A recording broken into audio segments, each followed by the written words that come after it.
ഇസ്രയേലിന്റെ ഗാസ ആക്രമണം നിർത്താൻ ഉത്തരവിടണമെന്ന ദക്ഷിണാഫ്രിക്കയുടെ അപേക്ഷയിൽ അന്താരാഷ്ട്ര നീതിന്യായ കോടതി ഇന്ന് വിധി പറയും. ഇസ്രയേൽ ഹമാസ് യുദ്ധത്തിനിടയിൽ ഗാസയിൽ പലസ്തീനുകൾക്കെതിരെ ഇസ്രയേൽ വംശഹത്യ നടത്തിയെന്ന് ആരോപിച്ചാണ് ദക്ഷിണാഫ്രിക്ക അന്താരാഷ്ട്ര നീതിന്യായ കോടതിയെ സമീപിച്ചത്.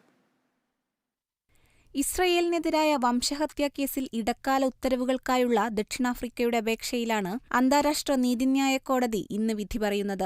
ഗാസയിലെ ഹമാസുമായുള്ള യുദ്ധത്തിൽ ഇസ്രയേലിന്റെ സൈനിക നടപടി വംശഹത്യക്ക് തുല്യമാണെന്നാരോപിച്ച് ദക്ഷിണാഫ്രിക്ക അന്താരാഷ്ട്ര നീതിന്യായ കോടതിയിൽ ഫയൽ ചെയ്ത കേസിന്റെ പ്രാഥമിക ഘട്ടമായാണ് തീരുമാനം. എന്നാൽ ആരോപണം നിഷേധിച്ച ഇസ്രയേൽ കേസ് തള്ളണമെന്ന് കോടതിയോട് ആവശ്യപ്പെടുകയും ചെയ്തു. നെതർലൻഡ്സിലെ ഹേഗ് ആസ്ഥാനമായ കോടതി കഴിഞ്ഞ ബുധനാഴ്ചയാണ് ഇടക്കാല വിധി ഇന്ന് പ്രഖ്യാപിക്കുമെന്നറിയിച്ചത്. ഗാസയിലെ എല്ലാ സൈനിക നടപടികളും നിർത്താൻ ഇസ്രയേലിനോട് നിർദ്ദേശിക്കണം, ഗാസയിലേക്ക് മാനുഷിക സഹായം എത്തിക്കാൻ തടസ്സമുണ്ടാകരുത് തുടങ്ങിയ ആവശ്യങ്ങളുമായാണ് ദക്ഷിണാഫ്രിക്ക അന്താരാഷ്ട്ര നീതിന്യായ കോടതിയെ സമീപിച്ചത്. ഒക്ടോബറിനു ശേഷം ഇസ്രയേൽ ആക്രമണത്തിൽ 25,700-ലധികം ആളുകൾ കൊല്ലപ്പെട്ടതായും ഇതിൽ കൂടുതൽ സ്ത്രീകളും കുട്ടികളുമാണെന്നാണ് പലസ്തീന്റെ കണക്ക്.